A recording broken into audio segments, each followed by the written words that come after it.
என் கூட ராத்திரி எல்லாம் இருந்த உங்க பொண்ண பத்திரமா கூட்டிட்டு வந்து நிப்பாட்டி இருக்கேன். நான் நல்லவன்னு உங்க எல்லாருக்கும் நிரூபிச்சிட்டல. இப்போ அவனை சாதிச்சிட்டேடா. இந்நேரம் உங்க வீட்டுல பெரிய பிரச்சனை போயிட்டு இருக்கும்ல.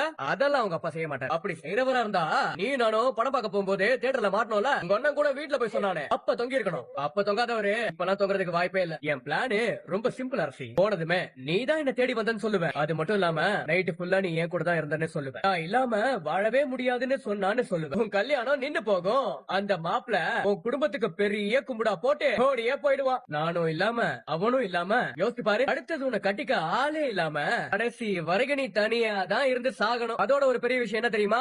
உன் அன்பான குடும்பம் அதுக்கப்புறம் வெளியே தலை காட்டவே முடியாது. கூணி குறுகி வீட்டுக்குள்ளேயே கிடப்பாங்க எல்லாரும். என் பையனோட வாழ்க்கைக்கு ஒரு பதில் சொல்லுங்க. எங்களை நம்ப வச்சு இப்படி கழுத்து அறுத்தீங்களே, அதுக்கு ஒரு பதில் சொல்லுங்க. நீங்களே வீடேறி வந்து பொண்ணு குடுக்கறேன்னு சொன்னதும் அத நாங்க நம்பணும்ல. அது எங்க தப்புதான். எங்களுக்கு எவ்வளவு பெரிய ஒரு அவமானத்தை தேடி கொடுத்திருக்கீங்க. எல்லாரும் நாசமா போயிடுவீங்க, மண்ணோட மண்ணா போயிடுவீங்க. இந்த பக்கம் பார்த்து சாபம் விட்டுட்டு இருக்க. மொத்த சாபத்தையும் அந்த குடும்பத்துக்கும் குடும்பத்து மேலயும் பார்த்து விடு. இந்த பக்கம் பார்த்து சாபம் விடாத. கோடு கோடு, இந்த கோட்டை தாண்டி இந்த பக்கம் வரக்கூடாது. எல்லாமே அந்த பக்கம் தான், புரியுதா? நாங்க பட்ட அவமானத்துக்கு நீங்க தானே காரணம். உங்க குடும்பமே நல்லா இருக்காது. விட மாட்டேன் பாண்டியா.